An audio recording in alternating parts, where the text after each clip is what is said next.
नागपूरमध्ये गुढीपाडवाचा उत्सव मोठ्या जल्लोषात साजरा करण्यात आला. हजारो नागरिक या भव्य मिरवणुकीत सहभागी झाले होते. या उत्सवात महाराष्ट्राचे मुख्यमंत्री देवेंद्र फडणवीस यांची विशेष उपस्थिती होती.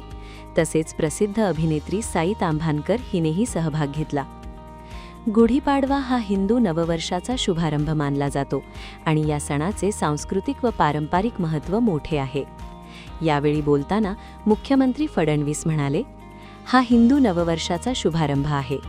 संपूर्ण वातावरण भगव्या रंगात रंगले आहे आणि जय श्रीरामच्या घोषणांनी दुमदुमले आहे. सर्वांना हिंदू नववर्षाच्या हार्दिक शुभेच्छा. ही गुढी भारताच्या गौरवाचे प्रतीक आहे आणि नरेंद्र मोदी यांच्या नेतृत्वाखाली ही गुढी दरवर्षी अधिक उंच जाओ. सर्व हिंदूंना नूतन वर्षाच्या गुढीपाडव्याच्या मी अतिशय मनापासून शुभेच्छा देतो. आजचा दिवस आपण सगळे साजरा करतो आणि नागपूरमध्ये ही अतिशय चांगली शोभायात्रा संदीपजी आणि सर्व आमचे मित्र या ठिकाणी काढतात. अतिशय प्रचंड उत्साह आपल्याला या ठिकाणी पाहायला मिळतो.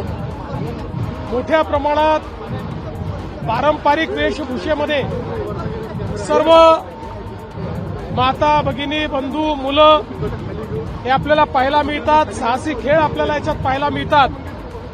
एक प्रचंड मोठा आनंद हा या निमित्ताने साजरा होताना आपल्याला पाहायला मिळतो आणि म्हणून मी देखील प्रतिवर्षी या शोभायात्रेमध्ये या ठिकाणी येत असतो.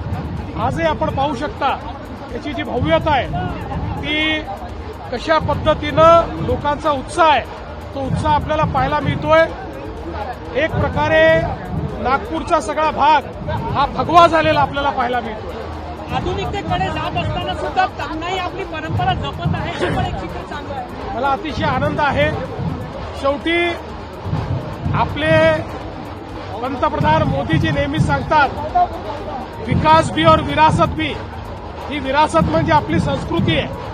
त्यामुळे आधुनिकता जवळ करायची आहे पण जे आपलं मूळ आहे जी आपली संस्कृती आहे ती मात्र आपल्याला जतन करून ठेवायची. नवीन वर्षाचा काय संकल्प आहे? नवीन वर्षाचा संकल्प हा एकच आहे, आपल्या महाराष्ट्राला पुढे न्यायचंय.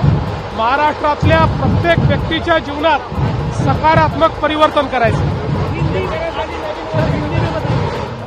देखिए, मुझे बहुत खुशी है कि आज हिंदू नववर्ष पर गुड़ी पाड़वा के इस पवित्र दिन पर मैं इस शोभा यात्रा में उपस्थित हूं. तमाम हिंदुस्तानियों को आज के दिवस की मैं शुभकामनाएं देता हूं और हमारे संदीप जी जोशी इनके नेतृत्व में एक बहुत अच्छी शोभा यात्रा हर वर्ष नागपुर में संपन्न की जाती है. आप देख सकते हैं जो उत्साह है, नागपुर भगवा हो गया है और साथ साथ पारंपरिक वेशभूषा में हमारे सभी आयु के लोग इसमें शामिल है और एक बहुत सुंदर इस प्रकार का ये दृश्य हम सब लोग मिलकर यहाँ पर देख सकते हैं. आता जर कर्जमाफी ऑलरेडी जाहीर केली आहे तर चांगलं गेलं पाहिजे, पण संकट येत असतात. एवढंच आहे, संकटामध्ये ईश्वरी पाठीशी आहे आणि ईश्वराच्या आशीर्वादाने आम्ही पाठीशी आहोत. केंद्र ने एडवाइजरी जाहिर की है एलपीजी को लेकर, क्या कहेंगे? नहीं, अभी जो कल तक थी वो मुझे मालूम है. आज कोई जाहिर की होगी तो देख के बताऊंगा. कार्यक्रमाचा शेवट सर्वांनी एकत्र येत रामरक्षा स्तोत्रच्या पठणाने झाला. नवीन वर्ष सर्वांच्या आयुष्यात सुख, समृद्धी आणि आनंद घेऊन येऊ हीच शुभेच्छा.